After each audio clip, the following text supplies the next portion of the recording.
రాష్ట్ర ప్రజలు ఉద్ధరిస్తాము అని చెప్పే పరిస్థితి చంద్రబాబు నాయుడు చేపట్టాడు. నేను ఒకటే అడుగుతున్నాను, అయ్యా నువ్వు అన్ని హామీలు ఇచ్చావు, అబద్ధం మీద అబద్ధం చెప్పావు, అబద్ధం చెప్పకుండా చెప్పావు, మరి ఇన్ని సూపర్ 6 అన్నావు, సూపర్ 7 అన్నావు, మరి నిన్నటి పరిస్థితి ఏంది అని అడుగుతున్నాను. చేయలేనని తెలుసు, నువ్వు పెద్ద ఆర్థిక శాస్త్రవేత్త అని చెప్పి అందరికీ కూడా చెప్పుకుంటావు, మరి నీకు ఆ గణాంకాలన్నీ కూడా తెలియకుండా, రాష్ట్ర ఆర్థిక పరిస్థితి తెలియకుండా ఇన్ని హామీలు ఇచ్చావా అని అడుగుతున్నాను. ఇన్ని హామీలు ఇచ్చి ఈరోజు ఆయన నేను చేయలేనని చెప్తా ఉన్నాడంటే ఎంత నిస్సిగ్గుగా అబద్దాలు చెప్పి అధికారంలోకి వచ్చి ఈరోజు రాష్ట్ర ప్రజలను మోసం చేసావో ఒకసారి ఆలోచన చేయని చెప్పి అడుగుతున్నాను. ఇవన్నీ కప్పిపుచ్చుకునేదానికి ఇలాంటి తప్పుడు చర్యలన్నీ కూడా మీ పత్రికల ద్వారా, మీ మీడియా ద్వారా తీసుకొస్తా ఉన్నామంటే తప్పకుండా ఈ రాష్ట్ర ప్రజలు బుద్ధి చెప్తారు.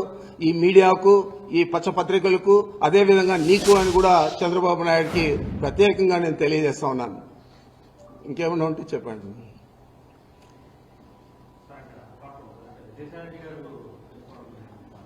అదే ఆయన సొంత విషయం, మనకేం సంబంధం.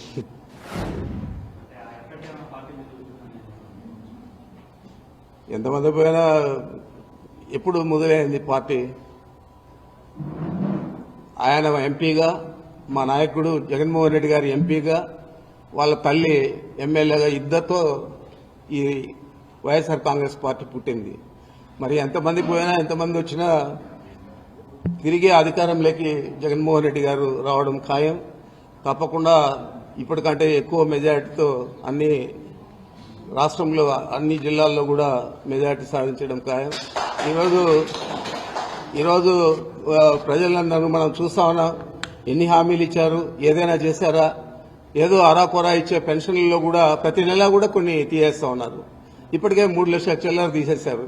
మరి ఇలాంటి ప్రభుత్వం మనం ఎప్పుడు కూడా గతంలో చూడలేదు. 2014లో చెప్పిన అబద్ధం చెప్పకుండా చెప్పి అధికారంలోకి వచ్చాడు. మరి మేమంతా కూడా అనుకున్నాము ఈయన అబద్దాలు చెప్తాడు, ఈయన మాటకు విలువ, వ్యక్తిత్వానికి మాటకు విలువ ఉండదు, ఈ రాష్ట్ర ప్రజలు ఆయన మాటలు నమ్మరు అని అనుకున్నాము. కానీ రాష్ట్ర ప్రజలందరూ నమ్మి 2019లో మళ్ళా ఒకసారి ఆయనకు అధికారం ఇచ్చారు. మరి ఈరోజు రాష్ట్ర ప్రజలే కాదు, ఈ రాష్ట్రం కూడా ఆర్థికంగా చాలా వెనుకబడైపోయే పరిస్థితి ఉంది. మరి దీన్ని రాష్ట్ర ప్రజలు గమనించాలా, రాబోయే రోజుల్లో ఆయన చేసిన తప్పు చేయకుండా సరిదిద్దుకోవాలని చెప్పి మీ ద్వారా కోరుతా ఉన్నాను.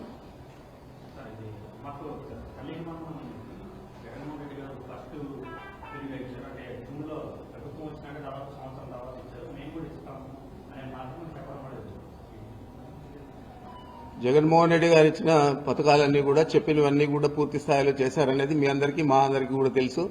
ఆయన ఒక క్యాలెండర్ డేట్లు ఇచ్చి పలానా రోజు పలానా పథకాన్ని అమలు చేస్తామని చెప్పి ఇచ్చి ఆ విధంగానే అమలు చేశారు. మీకంతా తెలుసు, 2 సంవత్సరాలు చాలా ఇబ్బందుల్లో ఈ రాష్ట్రం కాదు, భారతదేశం కాదు, యావత్ ప్రపంచం అంతా కూడా కరోనాతో బాధపడే సమయంలో కూడా ఆయన చెప్పిన మాట ప్రకారం, ఇచ్చిన తారీఖు ప్రకారం అన్ని పథకాలు కూడా అమలు చేసిన ఘనత జగన్మోహన్ రెడ్డి గారిది. మరి అలాంటి వ్యక్తిత్వము, అలాంటి మానవీయ విలువలు చంద్రబాబుకు ఉన్నాయని నేను అడుగుతా ఉన్నాను. Thank you.